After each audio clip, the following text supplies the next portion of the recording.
Hello students, இன்றைக்கி வந்து எக்ஸ்பானண்ட் and power பார்க்க போகிறோம்.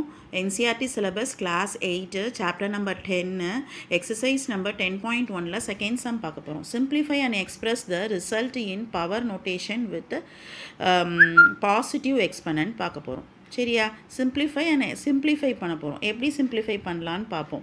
அதாவது நமக்கு தெரியும் இது வந்து எப்படி இருக்குனாக்கா பேஸ் வந்து ஈக்குவலாக இருக்குது, ஆனால் வந்துட்டு பவர் வந்து எப்படி இருக்குது, டிஃப்ரெண்ட்டாக இருக்குது. இப்போ இதுக்கு என்ன formula? a to the power of m divide by a to the power of n தான் ஃபார்முலா.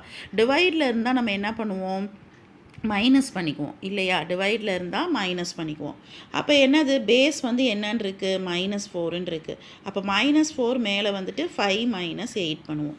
5 - 8 பண்ணிங்கனாக்கா என்ன ஆகும், -4 whole to the power of என்னென்ன ஆகிடும், 3ன்னு ஆகிடும். இப்போ இங்கே எப்படி இருக்குது, நெகட்டிவ் நோட்டேஷனில் இருக்குது. அந்த நெகட்டிவ் எக்ஸ்போனண்ட்டை வந்து நம்ம பாசிட்டிவ் எக்ஸ்போனண்ட்டாக மாற்றிடணும். அப்போ என்ன ஆகும், 1 divide by -4 to whole power என்ன வரும், 3ன்னு வந்துடும். அப்போ என்னது, இதுக்கு என்ன அர்த்தம், 1 டிவைட் பை -4 இன்ட்டு -4 இன்ட்டு -4 இல்லையா? இந்த ஸ்டெப்போடையும் நிறுத்திடலாம், அப்படி இல்லைனாக்கா இந்த ஸ்டெப்பும் செய்யலாம். சரியா? இதையும் நீங்கள் சிம்பிளிஃபை பண்ணணுன்னா பண்ணிக்கலாம். சரியா? நெக்ஸ்ட்டு சம் பாருங்கள். 1 by 2 to the power of 3 whole power 2ன்னு இருக்குது. இப்போ என்ன பண்ணுவோம், நம்ம எப்பொழுதுமே இப்படி பவரில் இருந்துச்சுன்னா நம்ம என்ன பண்ணுவோம், உள்ளே கொண்டு போய் மல்டிப்ளை பண்ணுவோம். அதாவது என்ன அர்த்தம், a by b whole power m equal to a power m divide by b power m. அப்போ இந்த சம்மை வந்து நம்ம எப்படி மாற்றிக்கலாம், 1 by 2 whole power 3 whole power 2ன்னு இருக்குது. அப்போ இதை எப்படி எழுதிக்குவோம், 1 square divide by 2 power 3 whole power 2ன்னு எழுதிக்குவோம். அப்போ இதை என்ன பண்ணுவோம், இந்த மாதிரி இருந்துச்சுனாக்கா என்ன பண்ணுவோம், இதை வந்து உள்ளுக்குள்ளே வந்து பவரை கொண்டு போய் என்ன பண்ணிக்குவோம்னாக்கா மல்டிப்ளை பண்ணிக்குவோம். அப்போ என்ன ஆகும், 3 × 2ன்னு வரும். 3 × 2னா என்ன ஆகிடும், 6ன்னு ஆகிடும். So 1 square divide by 2 power 6ன்னு வரும் ஆன்சர். 1 ஸ்கொயர்னால் என்ன அர்த்தம், 1ன்னு அர்த்தம், டிவைட் பை 2 பவர் 6. புரிஞ்சிச்சா? நெக்ஸ்ட்டு சம் பார்ப்போம்.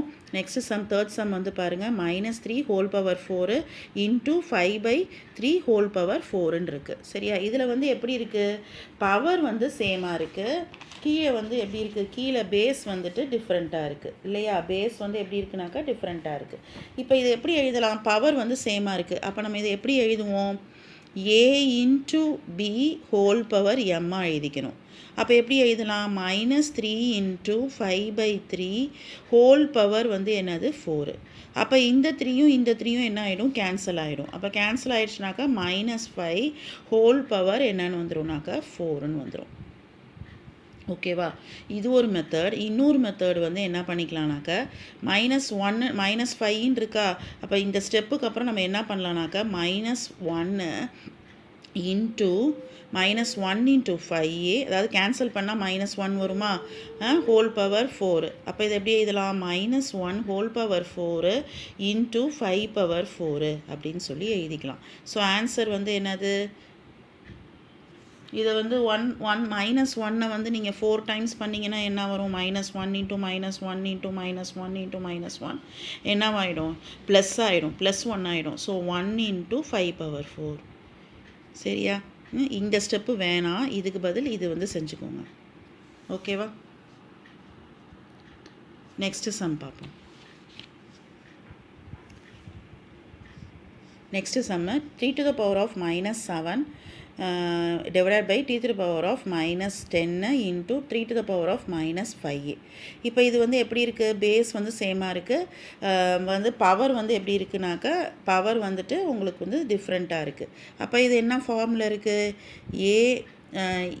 a to the power of m - n பண்ணுவோம் நம்ம. அப்போ a to the power of n - n பண்ணோம்னா என்ன வரும், -7 மைனஸ்ன்னு ஏற்கனவே இங்கே இருக்குது. ஸோ இது என்ன ஆகிடும்னாக்கா ப்ளஸ் ஆகிடும்.